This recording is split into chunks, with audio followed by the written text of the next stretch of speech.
हम स्टार्ट करेंगे chapter 1 11th का। ये फर्स्ट चैप्टर है some basic concept of chemistry. ठीक है, तो यहाँ पे देखो आपको जो फॉर्मूलेज जिस पे बेस मैं आज न्यूमेरिकल कराने वाली हूँ, ठीक है, वो है नंबर ऑफ मोल्स निकालना आना चाहिए। तो 9th में भी पढ़ा था पर अब डिलीट हो गया है तो शायद काफ़ी बच्चों ने नहीं पढ़ा होगा।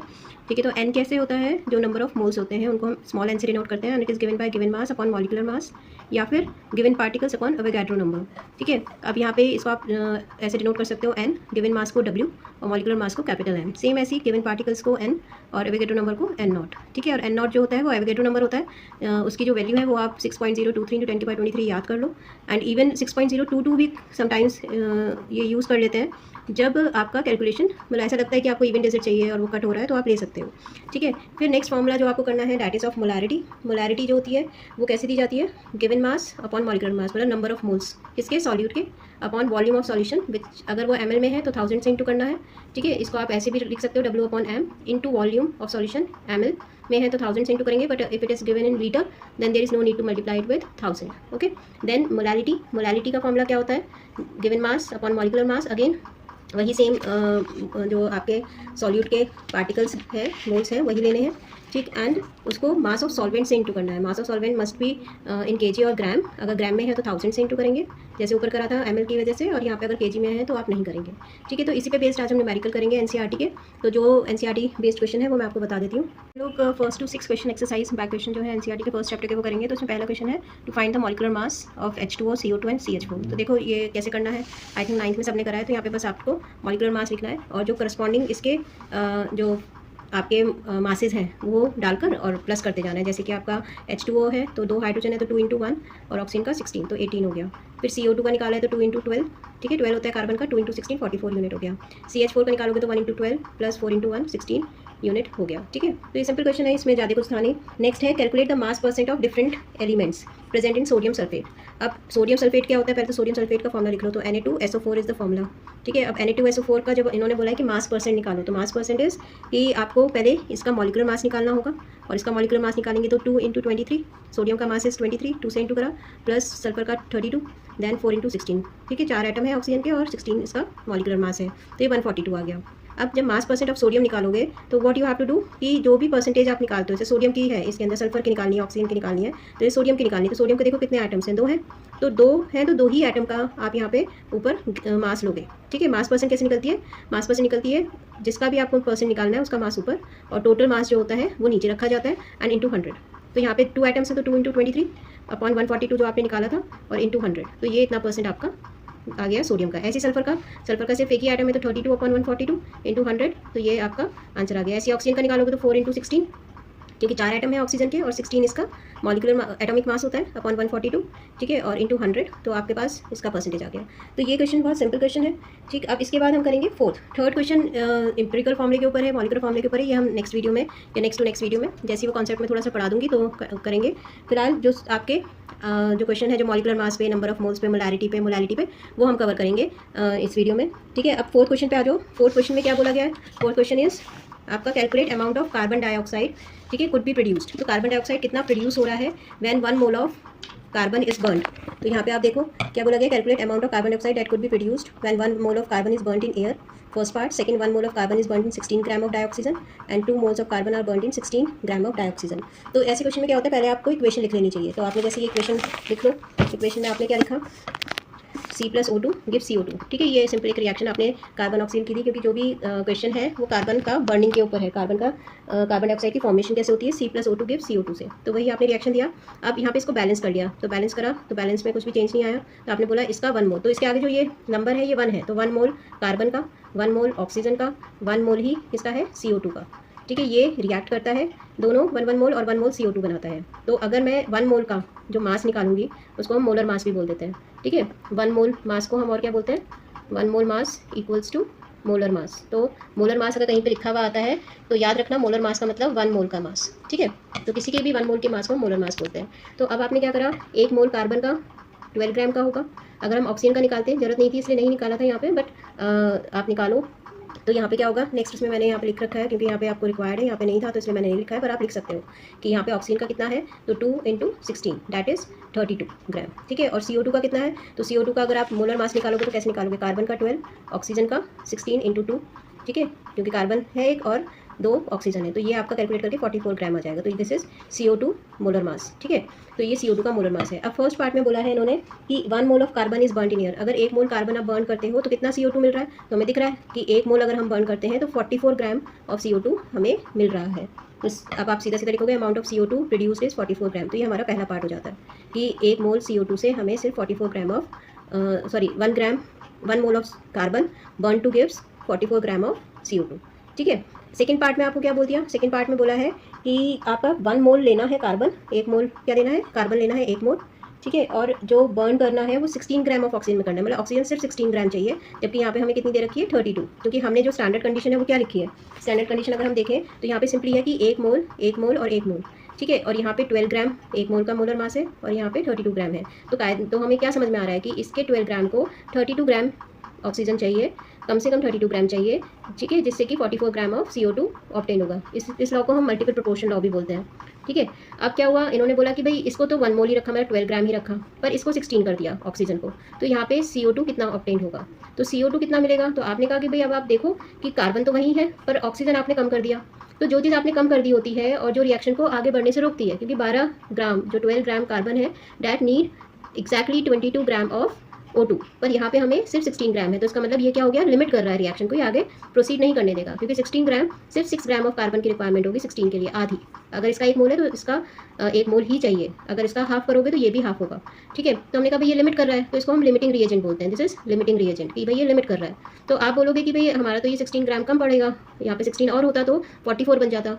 तो अब आपने कहा कि ठीक है कोई नहीं, ये लिमिटिंग रिएजेंट है, तो अब हम इससे कंपेयर करते हैं, हम बोलेंगे यहाँ पे कि 16 ग्राम से कितना CO2 मिलेगा, इसके लिए हम यूनिटरी मेथड लगा देते हैं। हम बोलेंगे यहाँ पे कि 32 ग्राम से हमें 32 ग्राम ऑफ O2 प्रोड्यूस कर रहा था, कितना 44 ग्राम ऑफ CO2, तो 1 ग्राम ऑफ O2 कितना प्रोड्यूस करेगा, तो 44/32 ग्राम ऑफ CO2, ठीक है। और फिर आप बोलोगे कि 16 ग्राम कितना प्रोड्यूस करेगा, तो 44/32 into 16 that is equals to 22 gram of CO2, मतलब 16 ग्राम से सिर्फ 22 gram of CO2 he produce होगा, ठीक है। तो कार्बन तो हमारा कमी, कार्बन नहीं, ऑक्सीजन हमारा कम था, तो हमारा CO2 भी कम हो गया, वो भी उतना प्रोड्यूस नहीं होगा, ठीक है। तो हमने यहाँ पे सिंपली कर दिया कि 32 gram of O2 produce 44 gram of CO2, 16 gram of O2 produce इतना। नेक्स्ट क्वेश्चन बोला है 2 मोल्स ऑफ कार्बन। अब इन्होंने क्या करा, कार्बन के 2 मोल्स ले, मतलब carbon plus O2 gives CO2 जो था उसमें इनका 1 मोल था, पर अब क्या करा, इसको 2 ले लिया, अब इसके 2 लिया पर इसको 16 ग्राम ही छोड़ दिया। तो हमें क्या पता था, हमें क्या पता है कि इसका 12 ग्राम इसके 32 ग्राम से कर रहा था, अभी तक हमें यही पता था कि इसके 32 ग्राम से करके 44 ग्राम दे रहा था। बट अभी क्या करा आपने कि इसको तो 2 मोल्स कर दिया, तो 2 मोल्स का मतलब हो गया कि यहाँ पे कार्बन हो गया इसका डबल मतलब 24 ग्राम, और इसको आपने कर दिया 16 ग्राम, तो अब CO2 कितना बनेगा। तो अब देखो आप, अब अगेन O2 क्या है, लिमिटिंग रिएजेंट, क्योंकि आपने इसको तो बढ़ाया पर ऑक्सीजन तो उतना ही है, तो ऑक्सीजन 16 ग्राम के लिए अभी हमने करा था कि 16 ग्राम यहाँ पे 22 ग्राम दे रहा था, और 16 ग्राम से रिएक्ट करने के लिए आपको कार्बन जस्ट हाफ चाहिए, 12 भी नहीं चाहिए था, 12 भी नहीं चाहिए था, 6 ग्राम चाहिए था, क्योंकि 16 ग्राम का मतलब हाफ मोल ऑफ O2, 16 का मतलब क्या हो गया, आधा मोल, हाफ मोल ऑफ O2, तो इसका भी हाफ ही मोल चाहिए और इसका भी हाफ ही मोल बनेगा। तो जब हाफ हाफ हो जाता है तो हाफ ही बनेगा, मतलब रेशियो फिक्स रहती है, this is law of multiple proportion. तो हम क्या बोलेंगे कि यहाँ पे भी 2 मोल्स ऑफ कार्बन से 24 ग्राम हो गया, पर when 24 gram of carbon burned in 16 gram of oxygen only 12 gram of carbon burned, ठीक है, to produce 22 gram of CO2, that is 12 gram of carbon remains unreacted, तो ये अनरिएक्टेड रह जाएगा। क्लियर, आई होप क्लियर हो गया होगा। Limiting reagent search करो और फिर देखो कि उससे कंपेयर करके जो भी आपका दूसरा कंपाउंड होता है वो हम फाइंड कर लेते हैं। अब आता है आपका क्वेश्चन फिफ्थ में वॉल्यूम ऑफ सॉल्यूशन। अच्छा, क्वेश्चन फिफ्थ पहले हम रीड कर लेते हैं। इसमें बोला है कैलकुलेट द मास, क्या निकालना है, calculate the mass of sodium acetate required to make 500 ml of 0.375 molar aqua solution. तो ये तो हो गया हमारा सॉल्यूट, ठीक है, ये हमारा हो गया वॉल्यूम, सॉल्यूशन का ml में दे रखा है। This is molar aqua solution, मतलब ये मोलारिटी होगी, मोलर एक्वा, क्योंकि जो मोलारिटी की यूनिट है वो इसको या तो आप कैपिटल एन से देते हो या फिर मोल पर लीटर से देते हो, तो ये मोलर जब लिखा हो तो मतलब ये मोलारिटी गिवन है। Molar mass of sodium acetate भी दे रखा है, ठीक है, तो हमें फाइंड नहीं करना, मतलब इनको प्लस करके जो हम फाइंड करते हैं वो भी नहीं करना, वो डायरेक्टली दे रखा है आपको। अब आपको फाइंड क्या करना है, इसकी मोलारिटी, फाइंड मोलारिटी। तो मोलारिटी फाइंड करने के लिए आपको बड़ा मोलारिटी नहीं फाइंड करनी है, इसका मास फाइंड करना है। अच्छा, calculate mass of sodium acetate, ये लिखा है ना, calculate mass of sodium, molarity तो दे रखा है, ठीक है, वॉल्यूम दे रखा है, given mass, calculate mass of sodium acetate का मतलब हो गया गिवन मास आपको कैलकुलेट करना है।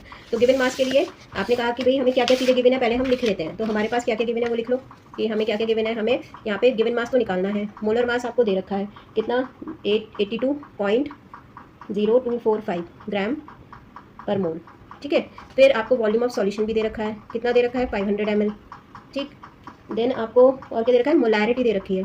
तो मोलैरिटी आपको कितनी दे रखी है, 0.375 मोलर। इसकी यूनिट या तो ऐसे देते हैं या फिर मोल पर लीटर करके देते हैं, ठीक है। तो ये गिवन है। अब मोलैरिटी का फॉर्मूला लगाओ। मोलैरिटी का फॉर्मूला क्या था, तो ये फॉर्मूला ये तो हमने लिख लिया कि क्या क्या गिवन है। अब इसका जो फॉर्मूला है वो होता है गिवन मास सॉल्यूट का अपॉन मोलर मास सॉल्यूट का, ठीक है। नीचे वॉल्यूम ऑफ सॉल्यूशन होती है और इंटू 1000। तो यहाँ पे W आपको निकालना है। मोलैरिटी की जगह आपने क्या करा, ये डाल दिया जो इसकी मोलैरिटी गिवन थी 0.375, ठीक है। W आपको फाइंड करना है, M की जगह 82.025, ये इसके साथ मल्टीप्लाई में शो हो जाएगा। तो वॉल्यूम इंटू 500 और इंटू में 1000 क्योंकि ml में वॉल्यूम दे रखी है। और फिर यहाँ पे आप इसको ये कट कर दिया हमने, ठीक है, 5 2 10, फिर ये इधर मल्टीप्लाई कर दिया और 2 से डिवाइड कर दिया। तो W हमारा कितना आ गया, 15.38 ग्राम। क्लियर। आज का लास्ट क्वेश्चन करते हैं, 6 क्वेश्चन में आपको concentration of the nitric acid पर लीटर दे रखा है। ये थोड़ा सा समझने वाला क्वेश्चन है, ठीक है। इसमें क्या बोला है, calculate the concentration of nitric acid in moles per litre. तो कंसंट्रेशन जब मोल्स पर लीटर में बोला है तो हमें समझ में आ रहा है कि ये मोलैरिटी ही निकलवाना चाह रहे हैं, ठीक है। In a sample which has a density 1.41 gram per millilitre and the mass percent of nitric acid in it being 69%, ठीक है। तो अभी इनको हमें समझना पड़ेगा। इसमें कहा है डेंसिटी दे रखी है, ठीक, किस चीज़ की density, moles per litre in a sample which has density of इतने ग्राम पर litre and mass percent of nitric acid is 69। Mass percent किसकी दे रखी है, नाइट्रिक एसिड की। मास परसेंट का मतलब होता है मास की मतलब जो सॉल्यूट का मास है वो कितना है गिवन वॉल्यूम ऑफ सॉल्यूशन के अंदर। तो अगर आपके पास मास परसेंट दिया होता है, मतलब अगर आपको बोला जाता है मास percent of HNO3 is this, तो आप क्या करते हो, आप वहाँ पे जो सॉल्यूशन है उसको 100 ग्राम ले लोगे। मास परसेंट ऑफ किसका बोला है इन्होंने, HNO3 का, और वो कितना बोला है, 69 ग्राम।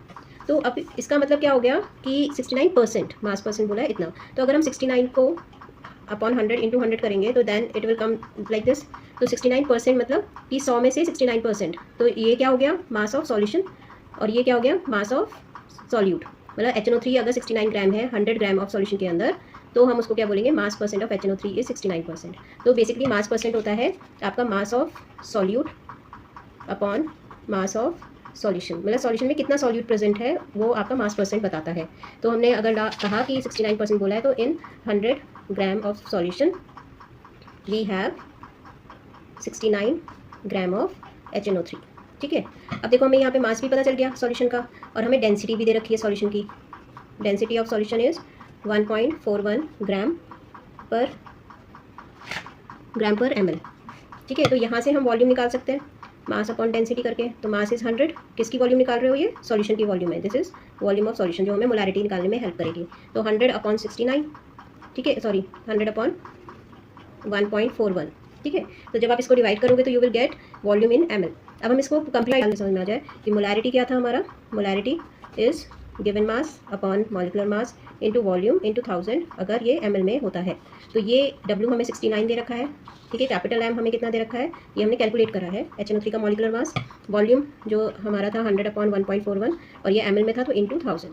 तो ये 1.41 तो ऊपर चला जाएगा, तो आपका हो जाएगा 69 अपॉन 63, ठीक है। और ये 2 0 हम यहाँ से कट कर देते हैं, तो इंटू 10 आपका हो जाएगा इंटू में 1.41, और जब आप इसको कैलकुलेट करोगे तो यू विल गेट 15.44 मोल पर लीटर, ठीक।